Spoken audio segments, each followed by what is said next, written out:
Bismillahirrahmanirrahim. Alhamdulillahirrabbilalamin. Wassalatu wassalamu ala nabiyyina Muhammadin sallallahu alaihi wasallam. Ketika sakit yang diderita Rasulullah sallallahu alaihi wasallam semakin berat, istri-istri beliau berkumpul di sekeliling beliau. Kesedihan mendalam meliputi mereka melihat penderitaan Rasulullah sallallahu alaihi wasallam. Tak lama berselang, tiba-tiba Fatimah putri Rasulullah sallallahu alaihi wasallam datang menjenguk beliau. Dan ketika Rasulullah melihat Fatimah, beliau menyambutnya seraya berkata, "Selamat datang wahai putriku." Kemudian beliau mempersilahkan putrinya duduk di sampingnya, lalu membisikkan sesuatu kepadanya. Maka menangislah Fatimah. Ketika putrinya menangis, Rasulullah sallallahu alaihi wasallam kembali membisikkan sesuatu kepadanya. Kali ini dia tertawa.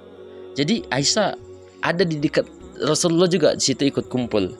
Jadi sempat Aisyah kaget, baru pertama kali aku melihat seseorang menangis tiba-tiba langsung tertawa.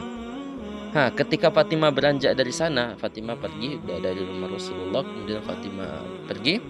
Aisyah segera menyusul Fatimah dan berkata kepadanya, "Saya lihat Rasulullah sallallahu alaihi wasallam menyampaikan sesuatu rahasia secara khusus padamu ya wahai Fatimah, sehingga kamu menangis. Kemudian kamu tertawa. Beritahulah kepadaku, apa sih yang disampaikan Rasulullah kepadamu?" Kemudian Fatimah menolak memberitahukan kepada Aisyah. "Saya tidak akan membuka rahasia Rasulullah," kata Fatimah seperti itu.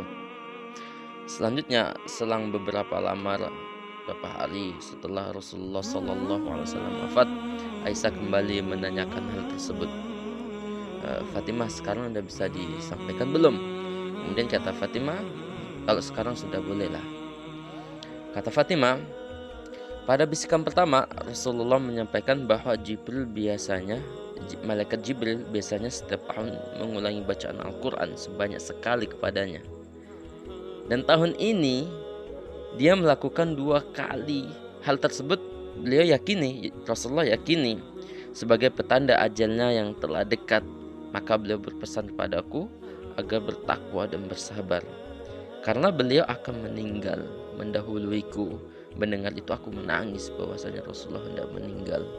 Kemudian beliau menambahkannya, beliau membisikkan lagi bahwa akulah pemimpin wanita umat ini dan akulah orang yang pertama kali menyusul beliau. Kemudian beliau tertawa. Rasulullah tempatnya di surga. Dan maka Fatimah sini adalah perempuan yang pertama kali menyusul beliau, maksudnya menyusul ke surga. Kemudian beberapa bulan kemudian, kata para ulama sekitar 6 bulan kemudian, Fatimah binti Rasulullah sallallahu alaihi wasallam wafat menyusul bapaknya, yakni menyusul Rasulullah. Sebelum wafat dikisahkan, ketika itu Fatimah binti Rasulullah sedang di rumah. Kemudian ada ahlul khidmah atau yang sering membantu Fatimah namanya Asma binti Umais. Kemudian Fatimah membaca Al-Quran. Ini biasa dilakukan. Fatimah membaca Al-Quran, kemudian memanggil Asma binti Umais. "Wahai Asma binti Umais ini adalah istri dari Ja'far At-Tayari."